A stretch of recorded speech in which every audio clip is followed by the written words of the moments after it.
আসসালামু আলাইকুম। Hello viewers, কেমন আছেন? আশা করছি আল্লাহর রহমতে সবাই ভালো আছেন। যে যেখানে আছেন সুস্থ আছেন। আলহামদুলিল্লাহ, আমরাও বেশ ভালো আছি।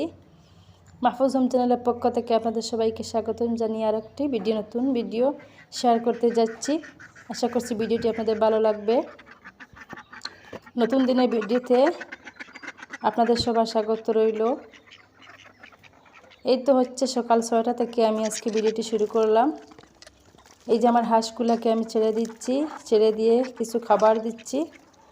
অনেক দিন হয়ে গেছে হাঁসদেরকে ভালোভাবে যত্ন নিতে পারতেছি না। হাঁসরাও আমাকে ডিম দিচ্ছে না। তো যেমন কর্ম তেমন ফল। আমি ওদেরকে খাইয়ে দিতে পারছি না, ভালোভাবে খাবার দিতে পারছি না, তো ওরা আমাকে ডিমও দিচ্ছে না। তো দেশের বাইরের যে আপু ভাইয়েরা, আঙ্কেল আন্টিরা প্রতিদিন আমার ভিডিও দেখবেন বা দেখেছেন, তাদেরকে অসংখ্য ধন্যবাদ। যারা আমার চ্যানেলটি সাবস্ক্রাইব করে রেখেছেন তাদেরকে তো আমার আন্তরিক শুভেচ্ছা। যারা আমার চ্যানেলটি সাবস্ক্রাইব করে রাখেননি তাদেরকে বলবো প্লিজ আমার চ্যানেলটি সাবস্ক্রাইব করে রাখবেন। এইদিকে আমার সোনার পাখিরা খাওয়া দাওয়া শেষ করে চলে যাচ্ছে জলে। এইদিকে আমার বাড়ির পেছন দিকে একটা খাল আছে। এই খালে আমার হাঁসগুলা থাকে। দেখুন মাশাআল্লাহ, আমার হাঁসগুলা অনেক সুন্দর, কিউট হাঁসগুলা। একটু শেয়ার করলাম আপনাদের সাথে সকালের যে কি কাজ করি আমি সকাল সকাল। এই তো একটা ডিম দিয়েছে হাঁসে। সকাল সকাল ঘুম থেকে নামাজ পড়ে বাচ্চাদেরকে মসজিদে দিয়ে এইসব আমার কাজ। হাঁস ছাড়া হাঁসদেরকে খাবার দাবার দেওয়া। এখানে হচ্ছে আমার মুরগি।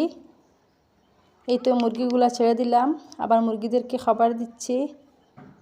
দেখুন মাশাআল্লাহ, অনেক সুন্দর আমার মুরগিগুলা ডিম দিচ্ছে। এখন হাঁস চারা শেষ, মুরগ চারা শেষ। এখন হচ্ছে এই যে পায়রা চারার পালা। এখন আমার পায়রাগুলো আমি ছেড়ে দিব। সোনা পাখিরা,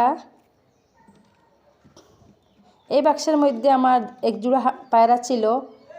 এর আগের ভিডিওতে শেয়ার করছি আপনাদের সাথে। একটা পায়রা অ্যাক্সিডেন্টে মারা গিয়েছে, তখন একা হয়ে গেছে এই পাড়িটা।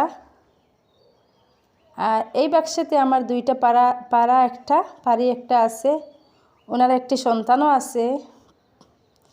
এই হচ্ছে আমার ঘরের সামনের দিকটা আপনাদের সাথে একটু শেয়ার করি ভাবলাম। তো বলবেন কমেন্ট সেকশনে আমার ঘরের সামনের দিকটা কেমন, কার কাছে কেমন লেগেছে। সকালের সূর্য কি সুন্দর উঁকি মেরে উঠেছে। এই দিকে হচ্ছে আপনাদের ভাইয়ের গাড়ি। তো বাইরের যে কাজ আছে সেগুলো শেষ করে চলে এলাম রান্নাঘরে। এখন আমি কি রান্না করব আপনারা দেখতে থাকুন। চুলার মধ্যে ভাত বসিয়ে দিলাম। এখন হচ্ছে সকাল সকাল আপনাদের ভাইয়া কিছু গরুর মাংস নিয়ে আসলেন। এখানে হচ্ছে সিনার মাংস নিয়ে আসলেন। এগুলো আবার ছোটো ছোটো করে কেটে নিয়েছি। এখন আধা ঘন্টার উপরে আমি জলে ভিজিয়ে রেখেছিলাম। জলে ভিজিয়ে রাখলে দেখা যায় যে রক্ত ছিল সেই রক্তগুলো বাইরে যায়। আবার এই যে মাংসগুলো দ্রুত পরিষ্কার হয়ে যায়।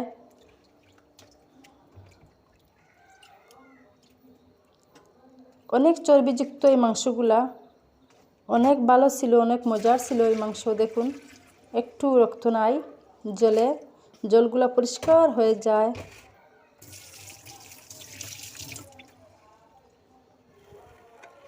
তারপরে আমি কি করলাম, এই যে মাংস রান্না বসাইলাম। ভালোভাবে দেখা যাচ্ছে না, এই যে মাটির চুলায় রান্না করছি এই জন্য ভালোভাবে দেখা যাচ্ছে না ভিডিওতে। মাশাআল্লাহ অনেক সুন্দর হয়েছে, অনেক ভালো হয়েছে মাংস।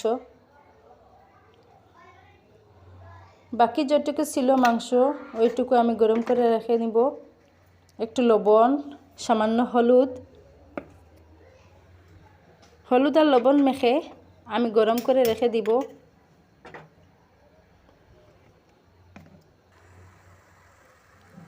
ভিডিওটি দেখে একটি লাইক দিয়ে দিবেন। লাইক দিতে কিন্তু ভুলবেন না। ভিডিওটি কেমন হয়েছে কমেন্ট সেকশনে জানাবেন। আজকের মতো বিদায় নিচ্ছি। আল্লাহ হাফিজ। পরবর্তী ভিডিওতে দেখা হবে। আসসালামু আলাইকুম।